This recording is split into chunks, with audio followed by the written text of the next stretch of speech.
그대의 손을 펴보라. 거기에 무엇이 있는가? 아무것도 없다면 그대의 마음도 비어 있는 것이다. 세상에서 가장 흔한 거짓말이 있다. 마음만 있으면 된다는 말이다. 얼마나 달콤한가? 얼마나 편리한가? 이 한마디면 아무런 수고 없이도 예의 바른 사람이 될 수 있다. 선물을 준비하는 번거로움도, 정성을 들이는 수고로움도 모두 생략할 수 있다. 그저 입으로 마음은 가득합니다라고 말하면 그만이니까. 그러나 나는 묻겠다. 보이지 않는 마음을 누가 믿겠는가? 손에 들린 것 없이 마음만 있다고 외치는 자를 세상이 언제까지 믿어주겠는가? 나는 지금 빈손의 습관에 젖어 사는 그대에게 고한다. 그대는 스스로 고결하다 여기는가? 물질에 연연하지 않는 정신적인 사람이라 자부하는가? 착각이다. 빈손은 고결함이 아니다. 게으름이다. 빈손은 초연함이 아니다. 무관심이다. 그대가 누군가를 만나러 가면서 손에 아무것도 들지 않았다는 것은 그 사람을 위해 단 5분의 시간도 쓰지 않았다는 증거다. 단 1,000원의 정성도 기울이지 않았다는 고백이다. 이것을 어찌 예라 할 수 있으며 어찌 마음이라 할 수 있겠는가? 한 고을에 선비가 있었다. 경전에 밝고 말이 고왔다. 사람들 앞에서 예를 논하면 막힘이 없었고 도리를 말하면 청산유수였다. 누구나 그를 존경했다. 처음에는. 그러나 시간이 흐르자 이상한 일이 벌어졌다. 사람들이 하나둘 그에게서 멀어지기 시작한 것이다. 초대가 끊기고 안부가 뜸해지고 눈빛이 차가워졌다. 선비는 이유를 몰랐다. 아니, 알려 하지 않았다. 그는 세상을 탓했다. 요즘 인심이 야박하구나. 예전 같지 않구나. 그러나 문제는 세상이 아니었다. 문제는 바로 그 자신, 늘 비어있던 그의 두 손에 있었다. 그대여, 이 선비의 이야기가 남의 일처럼 느껴지는가? 가슴에 손을 얹고 생각해보라. 그대는 최근 누군가를 만나러 가면서 무엇을 준비했는가? 친구의 집에 갈 때 과일 한 봉지 들고 갔는가? 부모님을 찾아뵐 때 떡 한 조각이라도 사갔는가? 오랜만에 만난 지인에게 작은 선물 하나 건넸는가? 만약 그대의 대답이 아니오라면 그대는 이미 빈손의 삶을 살고 있는 것이다. 그리고 그 삶의 끝에는 반드시 외로움이 기다리고 있다. 빈손의 습관이 어떻게 한 사람의 인생을 황폐하게 만드는지, 그리고 작은 정성이 어떻게 관계를 살리고 노년을 풍요롭게 만드는지를 밝히기 위함이다. 지금부터 나는 이 가르침을 통해 이치를 펼쳐 보이겠다. 그대의 손이 비어있는 한 그대의 인생도 비어갈 것이다. 그대의 손에 정성을 담는 순간 그대의 인생에도 사람이 채워질 것이다. 선택은 그대의 것이다. 그러나 그 선택의 결과는 피할 수 없다. 말은 바람이니 행동으로 증명하라. 말은 바람과 같아서 입에서 나오는 순간 흩어진다. 아무리 아름다운 말이라 해도 공기 중에 사라지면 그만이다. 반면 행동은 땅에 새긴 글자와 같아서 한번 새기면 오래도록 남는다. 그러므로 군자는 말을 삼가되 행동은 민첩히 하는 법이다. 그런데 세상에는 이 순서를 뒤바꾼 자들이 넘쳐난다. 말은 넘치되 행동은 텅 비어 있는 자, 그런 자를 일러 우리는 허언의 선비라 부른다. 허언의 선비는 처음에는 사람들의 존경을 받는다. 그의 말이 그럴듯하기 때문이다. 도리를 논하고 의리를 말하며 예절의 중요성을 역설한다. 듣는 이들은 감탄하며 고개를 끄덕인다. 참으로 고매한 분이시다 하고 생각한다. 그러나 시간은 모든 것을 드러낸다. 만남이 거듭될수록 사람들은 깨닫게 된다. 이 사람은 말만 앞설 뿐 실제로는 아무것도 행하지 않는다는 사실을. 누군가를 만나러 갈 때 그는 늘 빈손이었다.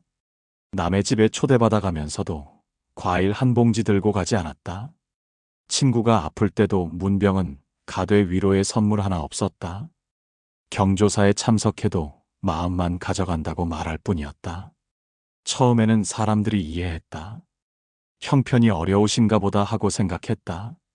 그러나 그것이 반복되자 이해는 의아함으로, 의아함은 불쾌함으로 바뀌었다. 빈손이 한두 번이면 사정이라 여기지만 빈손이 습관이 되면 그것은 인격의 문제가 되는 법이다. 이 선비의 가장 큰 착각은 무엇이었는가? 그것은 마음만 있으면 된다는 생각이었다.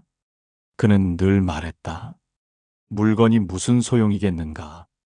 진심만 있으면 그만 아니겠는가? 언뜻 들으면 맞는 말 같다. 그러나 여기에는 치명적인 오류가 숨어 있다. 마음은 보이지 않는 것이다. 보이지 않는 것을 어떻게 전할 것인가? 반드시 보이는 것을 통해서 전해야 한다. 선물은 단순한 물건이 아니다. 그것은 나는 당신을 생각했습니다 라는 메시지를 담은 그릇이다. 과일 한 봉지를 사기 위해서는 시간을 내야 하고 돈을 써야 하며 무엇을 살지 고민해야 한다. 이 모든 과정 자체가 바로 당신을 위해 수고를 기울였습니다 라는 증거가 되는 것이다. 빈손으로 간다는 것은 곧 이런 수고를 기울이지 않았다는 뜻이다. 아무리 좋은 말을 해도 그 말 뒤에 행동이 따르지 않으면 공허한 소리에 불과하다. 사람의 마음은 예민한 저울과 같아서 진심과 거짓을 본능적으로 구별해낸다. 말로는 당신을 소중히 여긴다고 하면서 행동은 정반대라면 사람들은 말이 아닌 행동을 믿는다. 그것이 인간의 본성이다. 그러므로 그대에게 고한다. 오늘부터 말을 줄이고 행동을 늘리라. 예를 논하기 전에 먼저 예를 행하라. 누군가를 만나러 갈 때는 반드시 손에 무언가를 들고 가라. 크고 비싼 것이 아니어도 좋다. 정성이 담긴 작은 것이면 충분하다. 직접 만든 음식 한 접시, 계절 과일 몇 알, 손으로 쓴 편지 한 장. 이것이 말보다 강력한 언어임을 기억하라. 옛말에 이르기를 언행일치가 군자의 덕이라 했다. 말과 행동이 하나가 되어야 비로소 군자라 불릴 수 있다는 뜻이다. 말만 앞서고 행동이 따르지 않는 자는 어찌 군자라 할 수 있겠는가? 그는 다만 입으로만 군자를 흉내내는 자에 불과하다. 진정한 군자는 말을 아끼되 행동은 풍성히 한다. 그의 손은 늘 무언가를 담고 있으며 그의 발은 늘 도움이 필요한 곳을 향해 움직인다. 그러한 사람 곁에는 자연히 사람이 모이는 법이다. 반면 말만 많고 손이 빈 자는 결국 홀로 남게 된다. 이것이 하늘의 이치요, 인간 세상의 법칙이다. 말은 바람이요, 행동은 증거라. 바람은 흩어지되 증거는 남는 법이다. 존경은 빌려온 것이니 갚아야 한다. 사람들이 처음 그대를 존경하는 것은 그대의 겉모습 때문이다. 말이 바르고 태도가 단정하면 자연히 존경을 받는다. 그러나 이 존경은 그대의 것이 아니다. 그것은 잠시 빌려온 것에 불과하다. 빌린 것은 반드시 갚아야 한다. 무엇으로 갚는가? 행동으로 갚는다. 진심 어린 배려로 갚는다. 만약 갚지 못하면 그 존경은 어느 순간 사라진다. 빌린 돈을 갚지 않으면 신용을 잃듯이 빌린 존경을 행동으로 갚지 않으면 인망을 잃는다. 이것이 세상의 이치다. 저 선비를 다시 보라. 처음에 사람들은 그를 진심으로 존경했다. 그의 학식에 감탄했고 그의 언변에 매료되었다. 그래서 그를 초대했고 그와 가까이 지내고 싶어 했다. 이 모든 것이 선비에게 주어진 일종의 신용이었다. 그러나 선비는 이 신용을 갚지 않았다. 아니, 갚을 생각조차 하지 않았다. 그는 받기만 하고 주지 않았다.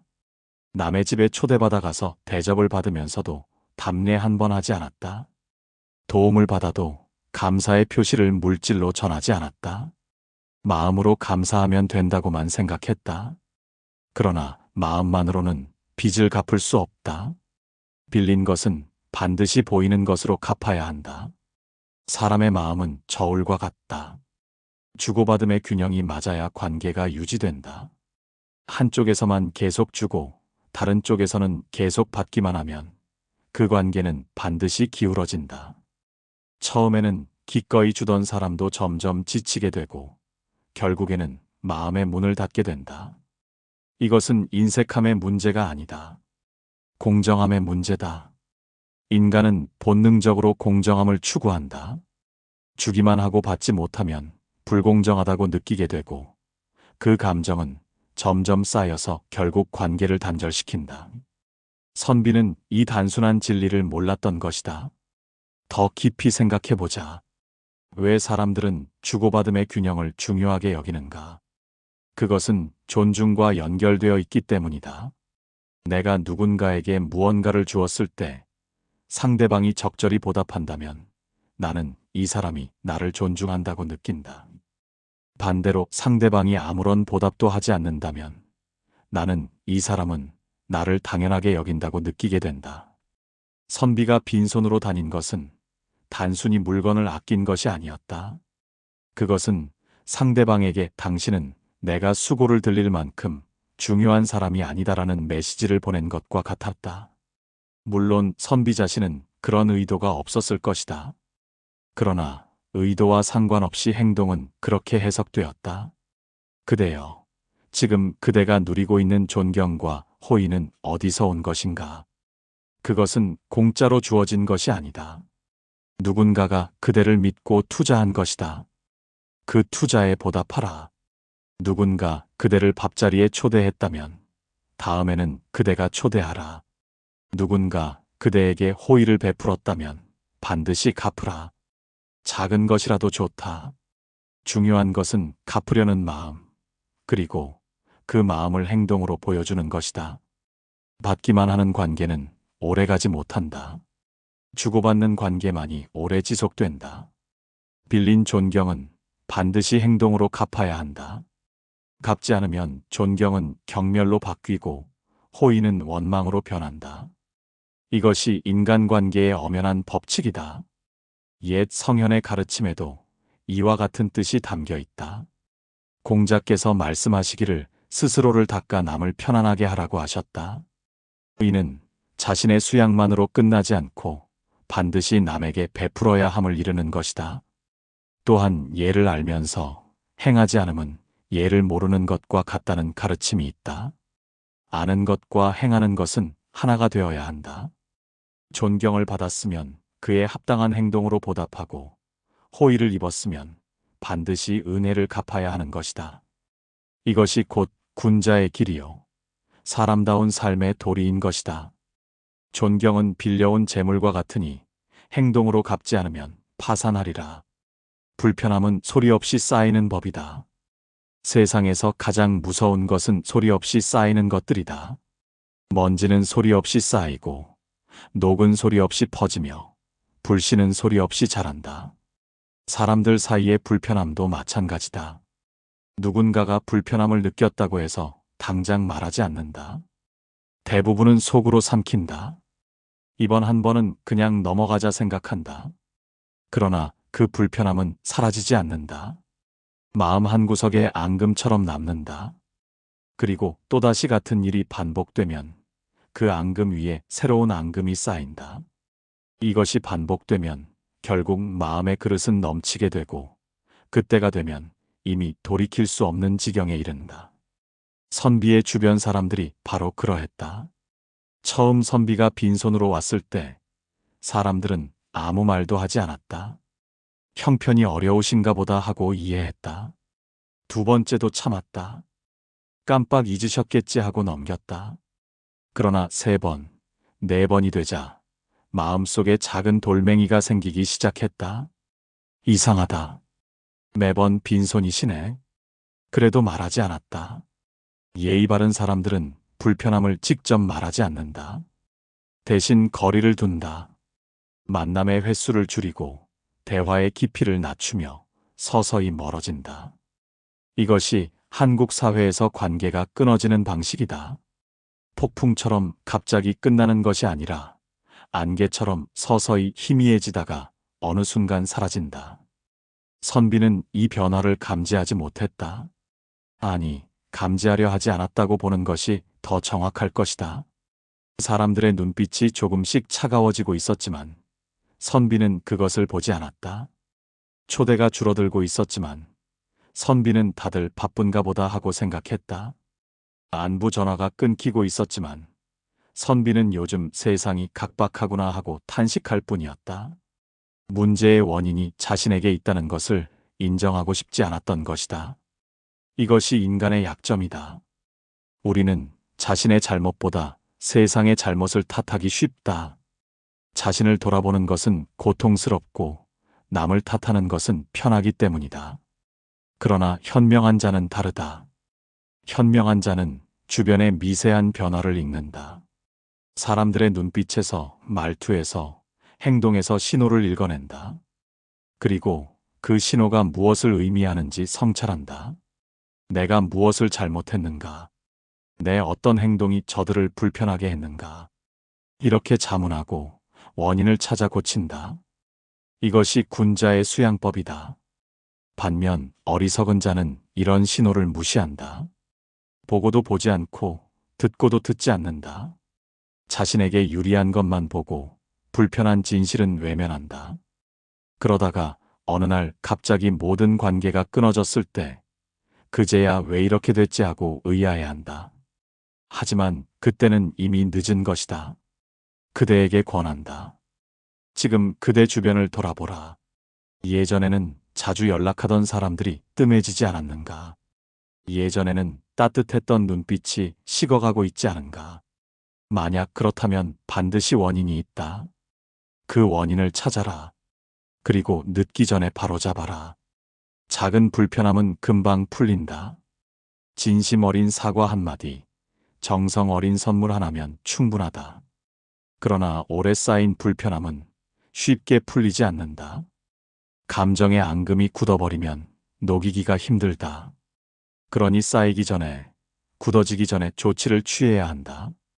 불편함은 소리 없이 쌓인다. 그러므로 그대가 먼저 귀를 기울여야 한다. 인간관계에서 신뢰를 쌓는 것은 더디고 어렵지만 신뢰를 잃는 것은 순식간이다. 마치 유리잔과 같아서 오랜 시간 정성스레 다듬어야 아름다운 형태가 되지만 한 번의 부주의한 손놀림에 산산이 부서진다. 불편함도 같은 이치다. 작은 불편함이라도 가볍게 여기지 말라. 그 작은 균열이 점점 커져서 결국 관계 전체를 무너뜨릴 수 있다. 현명한 자는 작은 균열을 발견하는 즉시 메운다. 어리석은 자는 균열을 무시하다가 결국 큰 화를 당한다. 그대는 어떤 자가 되겠는가? 소리 없이 쌓인 불편함은 소리 없이 관계를 무너뜨리는 법이다. 얘는 형식이 아니라 마음의 무게다. 세상 사람들은 얘를 형식이라 오해한다. 절을 얼마나 깊이 하느냐, 말을 얼마나 공손하게 하느냐, 이런 것들이 예라고 생각한다. 틀린 말은 아니다. 그러나 그것은 예의 껍데기에 불과하다. 진정한 예는 그 안에 담긴 마음의 무게다. 형식은 같아도 마음의 무게가 다르면 예의질이 달라진다. 진심이 담긴 가벼운 목례가 마음 없는 깊은 절보다 귀하다. 정성이 담긴 떡 한 조각이 의무적인 비싼 선물보다 값지다. 이것이 예의 본질이다. 선비는 이 본질을 알지 못했다. 그는 형식적인 예절에는 밝았다. 어른 앞에서 어떻게 앉아야 하는지, 인사는 어떻게 해야 하는지, 말은 어떻게 가려서 해야 하는지 잘 알았다. 그러나 그 형식 속에 담아야 할 마음의 무게를 몰랐다. 그래서 그의 예절은 항상 가벼웠다. 몸은 움직이되 마음은 따르지 않았다. 인사는 하되 진심은 담기지 않았다. 그것은 빈 그릇을 건네는 것과 같았다. 그릇의 모양은 아름다웠지만 안에는 아무것도 들어있지 않았다. 받는 사람은 처음에는 그릇의 아름다움에 감탄하지만 열어보고 나서 실망하게 된다. 그리고 그런 일이 반복되면 더 이상 그 사람의 그릇을 받고 싶어 하지 않는다. 마음의 무게란 무엇인가? 그것은 상대방을 위해 들인 시간과 노력과 정성의 총합이다. 누군가를 만나기 전에 이 사람이 무엇을 좋아할까 고민하는 것, 그것이 마음의 무게다. 선물을 고르기 위해 시간을 내는 것, 직접 손으로 편지를 쓰는 것, 상대방의 기념일을 기억하고 축하하는 것, 이 모든 것이 마음의 무게다. 이런 노력이 쌓여서 예가 되는 것이다. 노력 없는 예는 예가 아니다. 그것은 그냥 형식적인 동작에 불과하다. 선비의 문제는 바로 여기에 있었다. 그는 상대방을 위해 단 한 번도 수고를 들인 적이 없었다. 만나기 전에 무엇을 준비할까 고민하지 않았다. 선물을 고르기 위해 시간을 내지 않았다. 상대방의 기호나 상황을 파악하려 노력하지 않았다. 그저 몸만 움직여 만나러 갔을 뿐이다. 그러면서 마음만 있으면 된다고 스스로를 합리화했다. 그러나 마음은 노력을 통해 증명해야 한다. 노력 없는 마음은 공허한 주장에 불과하다. 그대여, 그대의 예에는 얼마나 마음의 무게가 담겨 있는가? 그대가 누군가에게 건네는 인사 속에 진심이 담겨 있는가? 그대가 주는 선물 속에 정성이 들어 있는가? 아니면 그저 형식적으로, 의무적으로 하고 있는 것인가? 스스로에게 물어보라. 솔직하게 답해보라. 만약 그대의 예가 가볍다면 지금부터라도 무게를 더하라. 상대방을 생각하는 시간을 늘려라. 선물을 고를 때 좀 더 고민하라. 편지를 쓸 때 한 글자 한 글자에 마음을 담아라. 그 노력이 쌓여서 진정한 예가 되는 것이다. 나는 일찍이 말했다. 예는 형식이 아니라 마음의 무게다. 마음이 가볍다면 행동도 가볍다. 이 말을 깊이 새기라. 형식에만 매달리지 말라. 형식은 그릇에 불과하다. 중요한 것은 그 안에 무엇을 담느냐다. 진심과 정성을 담아라. 그래야 비로소 예다운 예가 된다. 형식만 갖추고 마음이 빈 예는 위선이요. 마음이 가득 차고 형식은 부족한 예가 오히려 진정한 예에 가깝다. 그러나 가장 좋은 것은 형식과 마음이 모두 갖추어진 예다. 그것을 향해 나아가라. 예는 형식이 아니라 마음의 무게다. 마음이 가볍다면 행동도 가볍다. 가까운 사이일수록 예를 갖추어라. 세상에서 가장 흔한 착각이 있다. 가까운 사이니까 예를 생략해도 된다는 생각이다. 이것처럼 위험한 착각이 없다. 가까운 사이일수록 예를 더 갖추어야 한다. 먼 사람에게는 형식적인 예로도 충분하다. 그러나 가까운 사람에게는 진심 어린 예가 필요하다. 왜냐하면 가까운 사람일수록 그대의 진심을 더 예민하게 느끼기 때문이다. 형식적인 것과 진심 어린 것을 구별할 줄 알기 때문이다. 선비는 이 착각에 빠져 있었다. 그는 친한 사람들에게 늘 말했다. 우린 가까운 사이니 이런 거 신경 쓸 것 없네. 그리고는 빈손으로 찾아갔다. 선물 없이, 준비 없이, 오직 몸만 움직여갔다. 그는 이것이 친밀함의 표시라고 생각했다. 형식에 얽매이지 않는 것이 진정한 우정이라고 믿었다. 그러나 이것은 착각이었다. 그의 빈손은 친밀함이 아니라 무관심의 표시였다. 나는 당신을 위해 특별히 준비할 필요가 없다는 메시지를 전하고 있었던 것이다. 가까운 사람은 존중받기를 더 원한다. 이것이 인간의 본성이다. 낯선 사람에게 무시당하면 별로 신경 쓰이지 않는다. 그러나 가까운 사람에게 무시당하면 깊은 상처를 받는다. 왜 그런가? 가까운 사람에게는 기대가 있기 때문이다. 이 사람은 나를 소중하게 여길 것이다라는 기대가 있다. 그 기대가 어긋났을 때 실망은 배가 된다. 선비의 친구들이 바로 그랬다. 처음에는 가까운 사이니까 괜찮다고 생각했다. 그러나 반복될수록 마음속에 서운함이 쌓였다. 나는 이 사람에게 그 정도밖에 안 되는 존재인가 하는 생각이 들었다. 더 중요한 것이 있다. 가까운 관계일수록 유지하기 위한 노력이 필요하다는 사실이다. 관계는 정원과 같다. 가꾸지 않으면 잡초가 자란다. 멀리 있는 정원은 가끔 들러도 괜찮지만 집 앞 정원은 매일 돌봐야 한다. 가까운 관계도 마찬가지다. 자주 만나고 깊이 교류하는 관계일수록 더 세심한 관리가 필요하다. 선비는 이것을 몰랐다. 그는 가까운 관계는 자동으로 유지된다고 생각했다.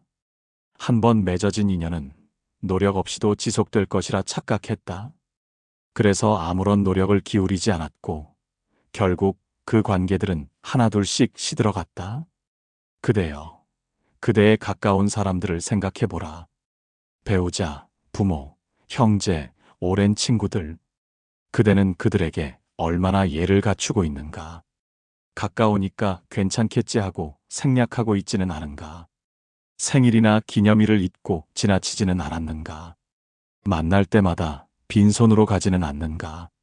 감사의 말, 사랑의 표현을 언제 마지막으로 했는가? 만약 그대가 가까운 사람들에게 예를 소홀히 했다면 오늘부터 바꾸어라. 가까운 사이일수록 더 정성을 다하라. 더 자주 표현하라. 더 세심하게 챙기라.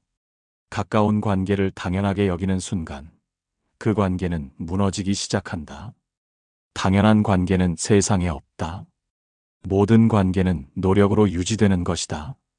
특히 가까운 관계일수록 그렇다. 친밀함을 핑계로 예를 생략하지 말라.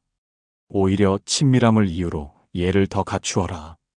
가장 가까운 사람에게 가장 깊은 정성을 보여라. 그것이 관계를 오래도록 지속시키는 비결이다. 나무가 깊이 뿌리를 내려야 오래 사는 것처럼 관계도 깊이 예를 갖추어야 오래 간다. 이것이 인간관계의 불변의 진리이다. 가까운 사이일수록 존중받기를 원한다. 친밀함을 핑계로 예를 생략하지 말라. 세상을 탓하기 전에 자신을 돌아보라. 어리석은 자는 일이 잘 안 되면 세상을 탓한다. 세상 인심이 각박하다. 요즘 사람들은 정이 없다. 예전 같지 않다. 이런 말들을 입에 달고 산다. 그러나 현명한 자는 같은 상황에서 자신을 돌아본다. 내가 무엇을 잘못했는가? 내 어떤 행동이 이런 결과를 초래했는가? 세상을 바꾸는 것은 불가능하지만 자신을 바꾸는 것은 가능하다. 그러므로 현명한 자는 자신을 바꾸어 세상에 적응하고 어리석은 자는 세상이 바뀌기를 기다리다가 결국 아무것도 얻지 못한다. 선비는 전형적인 후자였다. 사람들이 하나둘 떠나가자 그는 한탄했다. 요즘 세상 인심이 참 야박하구나. 예전에는 이렇지 않았는데. 그러면서 자신은 변하지 않았다. 여전히 빈손으로 다녔고 여전히 말로만 예를 논했다. 문제의 원인이 자신에게 있다는 것을 인정하지 않았다. 아니, 인정하고 싶지 않았다. 자신의 잘못을 인정하는 것은 고통스러운 일이기 때문이다. 그래서 더 쉬운 길을 택했다. 세상을 탓하는 길을. 그러나 그것은 아무런 해결책이 되지 못했다. 세상은 바뀌지 않았고 그의 처지는 점점 더 나빠졌다. 자기 성찰은 고통스럽지만 반드시 필요한 일이다. 거울 앞에 서서 자신의 추한 모습을 보는 것은 불쾌하다. 그러나 그래야만 고칠 수 있다. 거울을 피하면 자신의 모습을 모른 채 살게 된다. 다른 사람들은 다 알고 있는데 자신만 모르는 꼴이 된다. 이보다 비참한 일이 어디 있겠는가. 선비가 바로 그랬다. 주변 사람들은 다 알고 있었다. 이 사람이 왜 외면받는지. 그러나 선비 자신만 몰랐다. 거울을 피했기 때문이다. 자기 성찰을 두려워했기 때문이다. 진정한 용기는 적과 싸우는 것이 아니다. 자신의 부족함을 인정하는 것이다. 외부의 적은 칼로 물리칠 수 있지만 내부의 적은 오직 성찰로만 물리칠 수 있다. 그러므로 자기 성찰은 가장 어렵고도 가장 고귀한 싸움이다. 선비에게는 이 용기가 없었다. 그는 자신의 부족함을 인정하기보다 세상의 탓으로 돌렸다. 그것이 더 편했기 때문이다. 그러나 편한 길은 대개 잘못된 길이다. 옳은 길은 대개 힘들고 불편하다. 그대여, 지금 그대의 삶에서 잘 풀리지 않는 일이 있는가? 그렇다면 먼저 자신을 돌아보라. 세상을 탓하기 전에, 남을 원망하기 전에 자신에게 물어보라. 내가 무엇을 잘못했는가? 내가 무엇을 놓쳤는가? 솔직하게 답하라. 변명하지 말라. 자신을 합리화하지 말라. 그리고 발견한 문제를 고쳐라. 이것이 성장의 유일한 길이다. 공자께서 말씀하시기를 군자는 자신에게서 원인을 찾고 소인은 남에게서 원인을 찾는다고 하셨다. 이 말씀을 깊이 새기라. 일이 잘 안 될 때 남을 탓하는 것은 소인의 길이다. 자신을 돌아보는 것이 군자의 길이다. 그대는 어떤 길을 걷겠는가? 선비처럼 세상을 탓하며 쓸쓸히 늙어갈 것인가? 아니면 자신을 바꾸어 사람들과 더불어 살 것인가? 선택은 그대의 몫이다. 그러나 그 선택이 그대의 남은 인생을 결정할 것임을 명심하라. 군자는 자신에게서 원인을 찾고 소인은 남에게서 원인을 찾는다. 늦었다고 포기하지 말고 지금 시작하라. 사람들은 흔히 말한다. 이제 와서 바꿔봤자 무슨 소용인가? 너무 늦었다. 그러나 이것은 변화를 두려워하는 자의 핑계에 불과하다. 늦은 때는 없다. 깨달은 그 순간이 가장 빠른 때다. 어제보다 늦지만 내일보다는 이르다. 그러니 포기하지 말라. 지금 당장 시작하라. 선비도 결국 깨달았다. 늦었지만 깨달았다. 그리고 달라지기 시작했다. 늦은 깨달음이라도 깨달음은 깨달음이다. 포기하지 않았기에 그는 다시 시작할 수 있었다. 늙은 스승이 선비에게 말했다. 자네는 예를 말했지 예를 살지는 않았네. 그 한마디가 선비의 가슴을 찔렀다. 부정하고 싶었지만 부정할 수 없었다. 너무나 정확한 지적이었기 때문이다. 그동안 자신이 무엇을 잘못해왔는지, 왜 사람들이 떠나갔는지 비로소 알게 되었다. 깨달음의 순간은 고통스러웠다. 자신의 어리석음을 직시해야 했기 때문이다. 그러나 동시에 해방의 순간이기도 했다. 드디어 문제가 무엇인지 알았기 때문이다. 문제를 알아야 해결할 수 있다. 중요한 것은 깨달은 후의 행동이다. 깨달음만으로는 부족하다. 행동이 따라야 한다. 선비는 그날부터 달라졌다.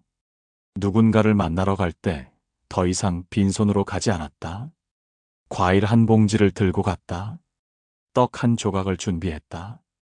직접 쓴 짧은 안부 글을 건넸다. 크거나 비싼 것이 아니었다. 그러나 정성이 담긴 것이었다. 이 사람을 만나기 위해 나는 준비를 했다는 증거였다. 사람들은 그 변화를 느꼈다. 처음에는 의아해했지만 점점 마음을 열기 시작했다. 차갑던 눈빛이 따뜻해졌고 뜸했던 연락이 다시 잦아졌다. 변화는 어렵지만 불가능하지 않다. 오랜 습관을 바꾸는 것은 힘들다.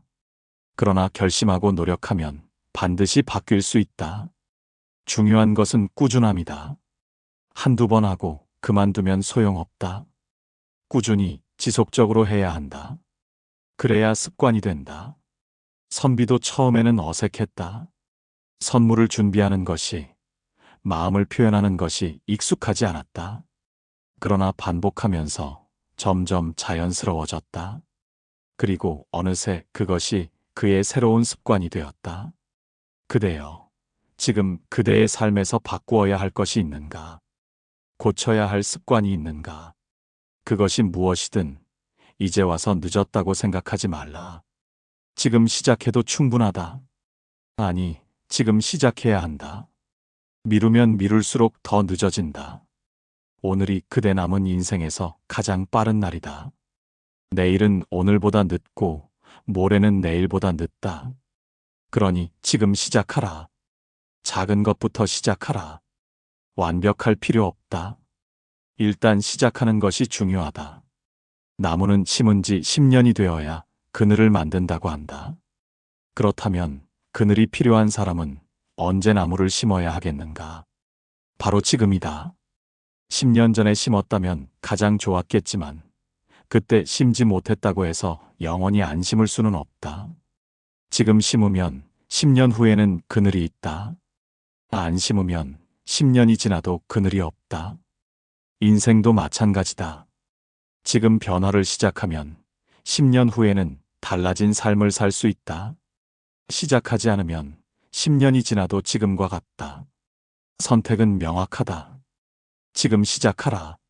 늦었다고 포기하는 자는 영원히 늦고 지금 시작하는 자는 이미 앞서 있다. 작은 정성이 큰 관계를 만든다. 사람들은 대단한 것을 해야 관계가 좋아진다고 생각한다. 비싼 선물, 거창한 파티, 화려한 제스처. 그러나 이것은 오해다. 관계를 살리는 것은 큰 것이 아니라 작은 것이다. 일상에서의 작은 정성, 사소해 보이는 배려, 그것이 쌓여서 큰 관계가 만들어진다. 1년에 한 번 큰 선물보다 12번의 작은 안부가 더 효과적이다. 화려한 한 번보다 소박한 여러 번이 관계를 더 단단하게 만든다. 선비가 깨달은 것도 바로 이것이었다. 그는 처음에 생각했다. 내가 큰 잘못을 한 것도 아닌데 왜 사람들이 떠날까? 그러나 문제는 큰 잘못이 아니라 작은 소홀함의 반복이었다. 매번 빈손으로 간 것, 준비 없이 만난 것, 감사를 표현하지 않은 것. 하나하나는 사소해 보였지만 그것이 쌓이고 쌓여서 결국 관계를 무너뜨렸던 것이다. 반대로 말하면 작은 정성의 반복이 관계를 살릴 수 있다는 뜻이기도 하다. 선비는 이것을 실천하기로 했다. 그가 한 일은 대단한 것이 아니었다. 과일 한 봉지를 들고 가는 것, 떡 한 조각을 나누는 것, 짧은 안부글을 건네는 것. 누구나 할 수 있는 작은 일이었다. 그러나 그 작은 일이 큰 변화를 만들어냈다. 사람들의 눈빛이 달라졌다. 굳어있던 표정이 풀어졌다. 다쳤던 마음이 열리기 시작했다. 대단한 것을 한 것도 아닌데 왜 그랬을까? 그것은 정성 때문이었다. 작은 것이라도 정성이 담기면 사람의 마음을 움직인다. 정성이 없으면 큰 것도 감동을 주지 못한다. 정성이란 무엇인가? 그것은 상대방을 향한 마음의 집중이다. 이 사람을 위해 무엇을 할 수 있을까 하고 생각하는 것, 그것이 정성의 시작이다. 그리고 그 생각을 행동으로 옮기는 것, 그것이 정성의 완성이다. 과일 한 봉지를 사는 데는 큰 돈이 들지 않는다. 그러나 이 사람은 무슨 과일을 좋아할까 고민하는 데는 마음이 든다. 그 마음이 바로 정성이다. 받는 사람은 과일의 가격이 아니라 그 안에 담긴 마음을 느낀다. 그래서 감동하는 것이다. 그대여, 그대의 관계에 작은 정성을 더하라. 거창한 것을 할 필요 없다. 작은 것으로 충분하다. 오래 연락하지 못한 친구에게 짧은 메시지를 보내라. 잘 지내는지 궁금하네라는 한 줄이면 된다. 부모님께 전화를 드려라. 건강하시냐는 한마디면 된다. 배우자에게 감사를 표현하라. 고마워라는 두 글자면 된다. 이런 작은 것들이 쌓여서 관계가 단단해진다. 소홀함이 쌓여서 관계가 무너지듯이 정성이 쌓여서 관계가 굳건해지는 것이다. 물방울이 바위를 뚫는다는 말이 있다. 한 방울의 물은 아무것도 아니다. 그러나 그것이 1000번, 10,000번 떨어지면 결국 바위에 구멍이 난다. 작은 정성도 마찬가지다. 한 번의 작은 정성은 대수롭지 않아 보인다. 그러나 그것이 100번, 1000번 반복되면 가장 단단한 마음도 녹인다. 멀어졌던 사람도 다시 가까워지게 만든다. 이것이 작은 정성의 힘이다. 큰 것을 한 번 하려 하지 말고 작은 것을 꾸준히 하라. 그것이 관계를 살리고 지키는 비결이다. 물방울이 바위를 뚫듯이 작은 정성이 사람의 마음을 연다. 받기만 하는 삶에서 주는 삶으로 전환하라. 세상에는 두 종류의 사람이 있다. 받는 사람과 주는 사람이다. 받는 사람은 항상 무언가를 얻으려 한다. 대화에서도, 관계에서도, 모든 상황에서 자신에게 이득이 되는 것을 찾는다. 반면 주는 사람은 먼저 베푼다. 상대방에게 도움이 될 것을 찾고 그것을 기꺼이 나눈다. 언뜻 보면 받는 사람이 더 이득인 것 같다. 항상 얻으니까. 그러나 장기적으로 보면 주는 사람이 더 풍요로운 삶을 산다. 왜냐하면 주는 만큼 돌아오기 때문이다. 선비는 전형적인 받는 사람이었다. 의도한 것은 아니었지만 결과적으로 그랬다. 그는 늘 먼저 도움을 받는 쪽이었다. 남의 집에 가서 대접을 받고 남의 호의를 입고 남의 관심을 누렸다. 그러면서 자신은 아무것도 주지 않았다. 빈손으로 갔고 답례도 하지 않았으며 배품도 없었다. 그에게 관계란 받는 것이었지 주는 것이 아니었다. 물론 그 자신은 인식하지 못했다. 나는 정신적인 교류를 하는 것이라고 스스로를 합리화했다. 그러나 실상은 일방적으로 받기만 한 것이었다. 받기만 하는 삶은 결국 고갈된다. 샘물도 계속 퍼내기만 하면 마른다. 누군가가 그대에게 호의를 베푸는 것은 그대도 언젠가 보답할 것이라는 기대가 있기 때문이다. 그 기대가 계속 충족되지 않으면 호의는 멈춘다. 선비의 주변 사람들이 바로 그랬다. 처음에는 기꺼이 베풀었지만 돌아오는 것이 없자 점점 지쳐갔다. 결국 하나둘 떠나기 시작했다. 선비는 그제야 깨달았다. 받기만 해서는 안 된다는 것을, 주어야 관계가 유지된다는 것을. 주는 삶은 역설적으로 더 풍요롭다. 주면 줄수록 더 많이 받게 된다. 이것은 신비로운 일이 아니다. 인간 심리의 당연한 결과다.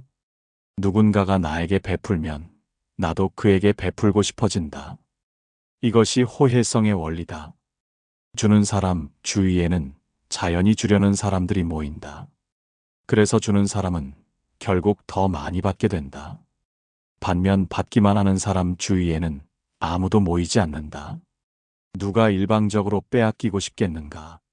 그래서 받는 사람은 결국 아무것도 받지 못하게 된다. 그대여, 그대의 삶을 점검해보라. 그대는 주로 받는 쪽인가, 주는 쪽인가? 만남에서 먼저 베푸는가, 먼저 받으려 하는가? 대화에서 먼저 듣는가, 먼저 말하려 하는가? 관계에서 먼저 신경 쓰는가, 상대방이 신경 써주기를 기대하는가? 솔직하게 돌아보라. 만약 받는 쪽에 가깝다면 이제 전환해야 한다. 주는 삶으로 바꾸어야 한다. 어렵지 않다. 의식적으로 먼저 베풀면 된다. 먼저 연락하고, 먼저 챙기고, 먼저 나누면 된다. 물은 높은 곳에서 낮은 곳으로 흐른다. 그러나 복은 낮은 곳에서 높은 곳으로 올라간다. 자신을 낮추고 남에게 베푸는 사람에게 복이 모인다. 자신을 높이고 남에게 받으려는 사람에게서 복이 떠난다. 이것이 세상의 이치다. 선비는 늦게야 이 이치를 깨달았다. 그리고 받는 삶에서 주는 삶으로 전환했다. 그러자 떠났던 사람들이 돌아오기 시작했다. 닫혔던 문들이 열리기 시작했다. 주는 삶의 힘을 직접 체험한 것이다. 그대도 이것을 체험하라. 오늘부터 주는 삶을 살라. 받는 자는 점점 고갈되고 주는 자는 점점 풍요로워진다. 노년의 품격은 오늘의 예에서 결정된다. 인생의 마지막에 무엇이 남는가? 재산인가? 명예인가? 권력인가? 그 어느 것도 아니다. 사람이 남는다. 그대 곁에 남아있는 사람들, 그대를 기억하고 그리워하는 사람들, 그것이 인생의 마지막에 남는 전부다.